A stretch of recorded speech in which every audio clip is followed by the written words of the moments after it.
आज की कहानी है कौवा और सांप। एक दिन एक कौवा घोंसला बनाने के लिए उपयुक्त जगह की तलाश में था। कौवे को जंगल में घोंसला बनाने की जगह मिल गई। कौवा तिनका तिनका इकट्ठा करके घोंसला बनाता था। एक दिन कौवे ने उसके घोंसले में अंडा दे दिया। कौवे के घोंसले वाले पेड़ के नीचे एक सांप का घोंसला था। सांप ने कौवे को अंडे देते हुए देख लिया। सांप को कौवे के अंडे का लालच था। एक दिन कौवा भोजन की तलाश में निकला। तभी सांप अपने घोंसले से बाहर निकला और कौवे के घोंसले की ओर चला गया। वह कौवे के घोंसले के सामने गया और एक एक करके अंडे खाने लगा।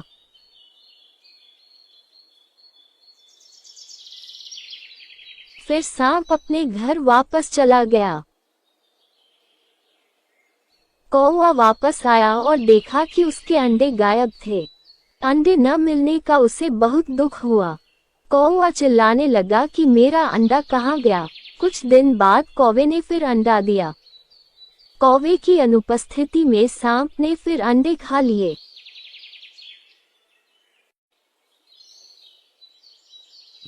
कौवा वापस आया और देखा कि उसका अंडा गायब है। कौवा बहुत चिंतित हुआ और उसने पूछा कि अंडे कहाँ जा रहे हैं।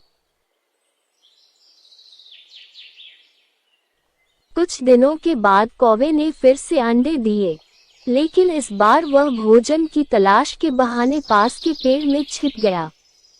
कौवे ने देखा कि एक सांप उसके अंडे खा रहा है। कौवे को बहुत गुस्सा आया और उसने सांप को मारना शुरू कर दिया, लेकिन कौवा असफल रहा।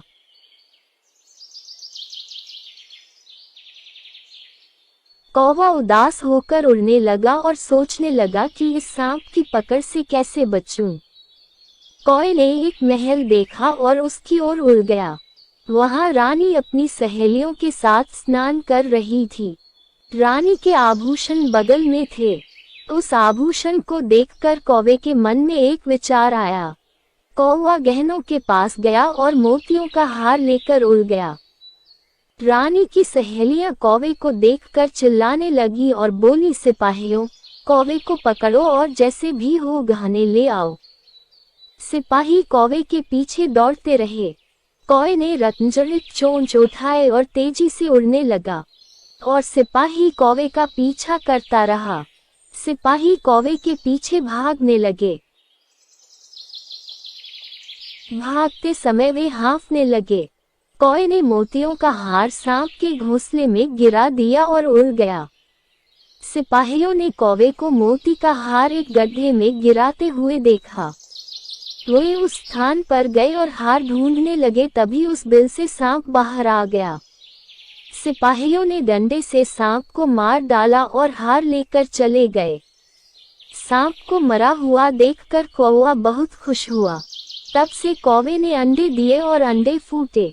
वह बच्चों के साथ खुशी खुशी अपने दिन बिताने लगा। कहानी से सीख। हमें इस कहानी से यह सीख मिलती है कि कभी भी निर्बल का फायदा नहीं उठाना चाहिए। साथ ही मुसीबत में समझदारी से काम लेना चाहिए। आपको हमारी कहानी कैसी लगी? फिर मिलते हैं दूसरी कहानी से। तब तक के लिए लाइक सब्सक्राइब।